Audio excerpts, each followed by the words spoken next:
Chère Laurence Tubiana, je tenais au nom de notre communauté réunie dans ce magnifique amphithéâtre de la Sorbonne à vous remercier très chaleureusement d'être aujourd'hui parmi nous et d'ouvrir la deuxième journée des États de la France, de cette 16e édition des États de la France. Votre présence en ouverture de cette journée est la preuve par l'exemple que notre communauté place la question de la transition écologique au cœur de nos problématiques. Le sondage Ipsos dont on parlait juste avant, présenté hier par Brice, le confirme en plaçant cette transition parmi les attentes prioritaires des entreprises étrangères en France. Nous tous ici pouvons d'ailleurs témoigner combien cela impacte notre quotidien de dirigeants d'entreprise, chez Accenture par exemple. De la même manière que l'année dernière, on avait inventé le quotient technologique, le TQ en anglais, on a inventé cette année le SQ, le quotient sustainability, et on s'engage à former nos 600 000 collaborateurs dans le monde à ce que c'est que la sustainability, aux enjeux d'une économie décarbonée, y compris ceux dont ce n'est pas le champ d'expertise. On va avancer dans notre roadmap vers la neutralité carbone en 2025, c'est notre objectif, mais c'est surtout auprès de nos clients, évidemment, que nous avons le plus à cœur de construire cette économie décarbonée en les aidant à reconcevoir le cœur de leur offre, leur supply chain, leur chaîne de production. C'est pourquoi vous recevoir aujourd'hui ici a du sens, vous qui cultivez de multiples facettes. Directrice de la Fondation européenne pour le climat, professeure à Sciences Po Paris, à l'Université Columbia à New York, fondatrice et ancienne directrice de l'Institut du développement durable et des relations internationales, co-directrice du conseil de direction du réseau des solutions pour le développement durable, président du conseil d'administration de l'Agence française de développement également. Depuis de nombreuses années, vous portez au cœur la problématique de la transition écologique et énergétique. Vous me le rappeliez avant, vous aviez démarré tôt, et en démontrant que la France doit être force de proposition sur cette question. Cela d'ailleurs fut symbolisé par votre rôle déterminant dans l'organisation de la COP21, dont vous étiez l'élément moteur en tant que représentante spéciale du ministre des Affaires étrangères, M. Laurent Fabius. Nous ne pouvons que saluer votre engagement, qui est pour nous au cœur du monde de demain que nous devons construire ensemble, car une croissance durable ne saurait exister sans une réelle prise de conscience des enjeux climatiques et énergétiques. Cette volonté d'action de votre part est une ambition que nous tous ici, dans le grand amphithéâtre de la Sorbonne, nous partageons.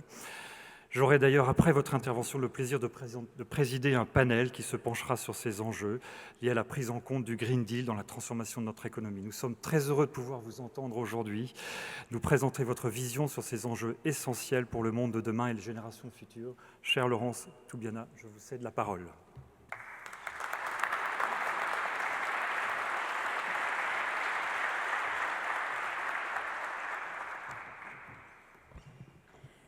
Merci de cette invitation. Merci de ces très gentils mots d'introduction. C'est pour moi vraiment un privilège de m'adresser à vous aujourd'hui, quelques semaines avant la conférence de Glasgow, 6 ans après l'accord de Paris, et dans un moment particulièrement grave de la lutte contre le changement climatique. presque 6 ans donc après cette COP 21 qui a marqué une complète revisitation de la lutte contre le changement climatique, parce que pour la première fois, tous les pays du monde, et pas seulement les pays développés comme en 1997 à Kyoto ou à différents moments, ou comme malheureusement après l'échec de la conférence de Copenhague en 2009, à Paris, en 2015, on a réussi à mettre tout le monde d'accord sur quoi? La vision du futur. Parce qu'au fond, l'accord de Paris, au-delà d'un accord entre gouvernements, c'est plutôt la mise en route d'anticipation de la direction de l'économie mondiale vers une économie décarbonée. Alors à l'époque, probablement tous les pays en tout cas qui ont signé cet accord de Paris comme membres, ou les entreprises que nous avions largement invitées dans l'enceinte de l'accord de Paris, les autorités locales, les maires des grandes villes, les investisseurs, disons qu'on voyait la nécessité d'un cadre, on ne voyait pas encore la direction. Et avec cet accord, encore une fois, à la COP 21, on a défini des objectifs communs. Qu'est-ce que sont ces objectifs? Vous les connaissez. Maintenir les températures très en dessous de 2 degrés, aller, si possible, le maintien des températures en dessous, vers 1,5 degré par rapport à la période pré-industrielle. Et ce que je vois depuis 6 ans, c'est une montée, une intégration, si on peut dire, de ce qui a été décidé, accordé à Paris comme une référence, et ce qui me paraît complètement le plus important, non seulement du point de vue des gouvernements qui sont signataires, mais du point de vue de ceux qui ne sont pas signataires des accords internationaux, ceux qui sont des investisseurs, des gestionnaires d'actifs, des patrons d'entreprises comme vous. Donc c'est pour ça que je suis très heureuse de m'adresser à vous aujourd'hui, parce que je vois progressivement monter la prise de conscience de l'urgence et de la nécessité du changement. Vous l'avez dit très bien, le sondage le montre clairement, y compris sur l'attractivité de la France. En Europe d'ailleurs, quand on fait beaucoup de sondages auprès des populations, des citoyens européens, mais c'est vrai aussi pour les citoyens dans le monde, le climat devient l'un des 2 ou 3 premiers sujets de préoccupation des citoyens. Donc nous sommes dans un moment où la perception du risque est maintenant de plus en plus largement partagée. Pour témoin, en juillet, la décision du Conseil d'État sur l'affaire de Grande-Synthe, qui a mis le gouvernement face à ses responsabilités et ses engagements. Une première en France d'une juridiction administrative. Pareil, hier soir, j'avais le privilège de participer à la Nuit du droit au Conseil constitutionnel et au Conseil d'État. Et on a réévoqué ensemble l'affaire du siècle qui va être jugée dans peu de jours, qui justement pose le problème des dommages liés à l'inaction. L'arrêté de la Cour allemande de Karlsruhe, arrêté extraordinairement important qui a fait pivoter le centre de gravité de la politique climatique allemande. Enfin, en tout cas, on va attendre les résultats. L'affaire contre Shell d'une cour néerlandaise, tout ça montre que non seulement les citoyens, non seulement les gouvernements, mais aussi le pouvoir judiciaire dans son sens le plus large est en train de se saisir de cet enjeu. Et il le faut. En août, le rapport du GIEC que vous avez sûrement consulté nous dit que nous avons vécu là la décennie la plus chaude en 125 000 ans. 125 000 ans. On est en train de créer quelque chose qui nous n'avons jamais connu comme humanité. Une deadline qui clarifie l'action pour avoir de bonnes chances de rester sous 1,5 degré, le seuil de l'accord de Paris. Nous avons un budget carbone de 9 ans pour agir.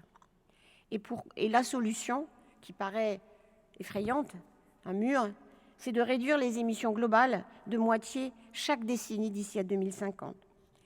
Et c'est vrai que lorsqu'on regarde la véritable saison en enfer, pour citer Arthur Rimbaud, que nous avons vécu cet été en Grèce, au Canada, à New York, en Chine, en Allemagne, on ne peut plus ignorer l'urgence du problème. Et ce message du GIEC est très clair. Nous sommes vraiment en retard, c'est vrai. Je peux le dire depuis 1997, où à différents titres, j'ai dirigé beaucoup de délégations françaises dans ces négociations climat. Aujourd'hui, je me définis comme une climate activiste, parce que je crois que c'est le moment d'agir vraiment. C'est à la fois, on est en retard, mais c'est encore possible de rester sous la barre des 1,5 degré. La trajectoire actuelle, ce qui est mis sur la table, ce qui est aujourd'hui dans les actions qui sont sur la table prévues pour 2030 et 2050, nous amène à 2,7 degrés. Et ça, c'est un cataclysme.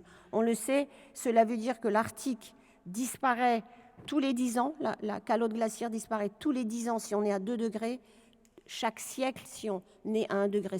Donc il y a une différence évidemment considérable. Je ne développe pas, ce rapport est extrêmement clair. Alors le système économique, il commence à rattraper le temps perdu, mais c'est du temps perdu. Et donc nous avons un problème d'accélération de l'urgence et en tout cas de mise en œuvre de tous les moyens. Isabelle Schnabel, membre du board de la Banque centrale européenne de la zone euro, a décrit dans une intervention récente qu'un tiers de tous les prêts que les banques de la zone euro font aux entreprises sont exposés aux risques climatiques. Plus concrètement, 2021 a été l'année la plus coûteuse depuis 10 ans, donc depuis Fukushima, pour les assurances contre les catastrophes naturelles qui ont versé déjà, et l'année n'est pas finie, 40 milliards de dollars en compensation. Et nous sommes déjà à 1,1 degré de réchauffement climatique. Donc il est difficile d'imaginer le coût des assureurs et des réassureurs lorsque nous serons au-delà de 2 degrés. Alors, et il y a beaucoup de choses positives qui se passent. En particulier, on voit que les gouvernements, dans les plans de relance, notamment le plan de relance européen, ont fléché une partie des actions pour le climat. Et d'ailleurs en Europe et en France, beaucoup plus que ce qu'on a pu observer dans le reste du monde, si je me réfère au dernier rapport de l'OCDE sur ce sujet.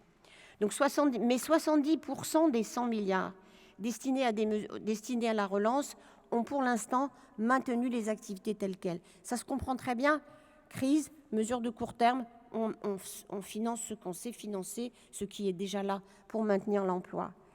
Mais les dépenses pro-climat qui ont été faites, 28%, selon le rapport du Haut Conseil pour le climat auquel j'ai l'honneur de participer, mais c'est encore loin d'une vraie vision de la transformation. C'est pour cela qu'il est très important qu'à cette sortie de crise du Covid s'accompagne de plans d'investissement qui vraiment entament, du point de vue des financements publics, associés évidemment à la mobilisation des financements privés, parce que c'est une évidence, aillent dans le sens vraiment de la transition. Car si nous n'investissons pas maintenant, ce sera beaucoup, beaucoup plus coûteux plus tard.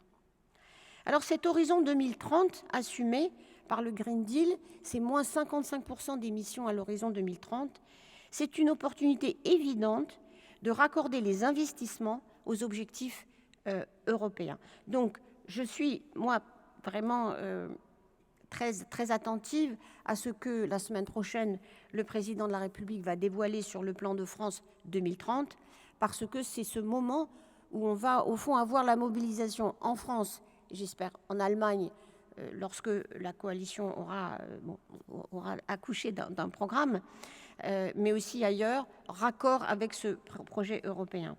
Car je dois dire que, comme Française, aujourd'hui, je suis particulièrement fière d'être européenne. Car ce Green Deal européen, qui, en plein cœur de la crise Covid, a été maintenu comme une orientation pour le changement de l'économie européenne, c'est une fantastique opportunité. C'est même, à mon sens, une manière d'étoffer, recréer, développer et de rassembler l'identité européenne, y compris de son identité politique.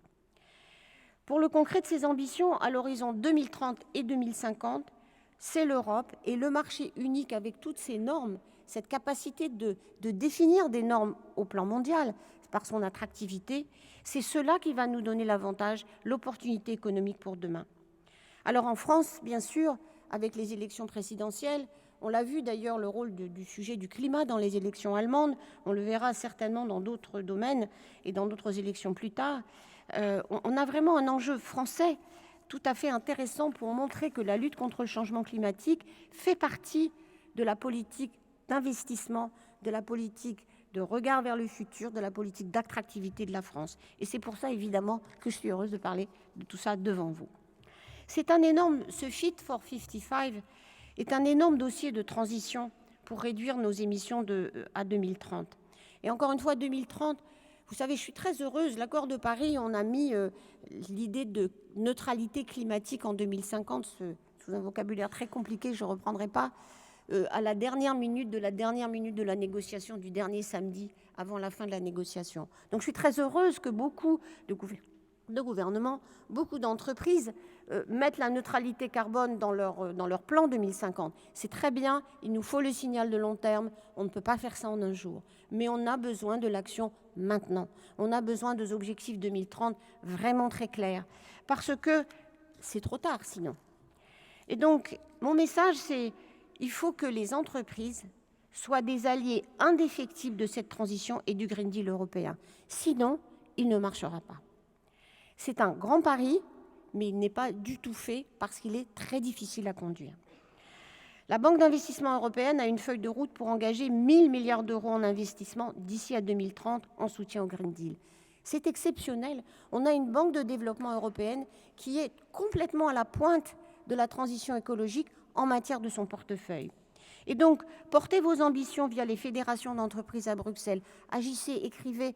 La Commission européenne, le Parlement, qui sont vraiment moteurs, ont besoin de votre soutien pour que les gouvernements ne défassent pas, petit à petit, le paquet européen de 2030. Et donc, pour moi, ne plus penser ces positions à Bruxelles comme le plus bas dénominateur commun de son secteur d'activité, c'est complètement essentiel. Être des front-runners, pousser, parce que, encore une fois, nous n'avons pas le temps. Par ailleurs, la dimension internationale du Green Deal est encore en train de se dessiner. Comment faire valoir ce modèle à l'international? Parce que chaque pays doit le dessiner, son Green Deal. Et nous devons, je crois qu'il y a une influence aussi de l'Europe là-dessus.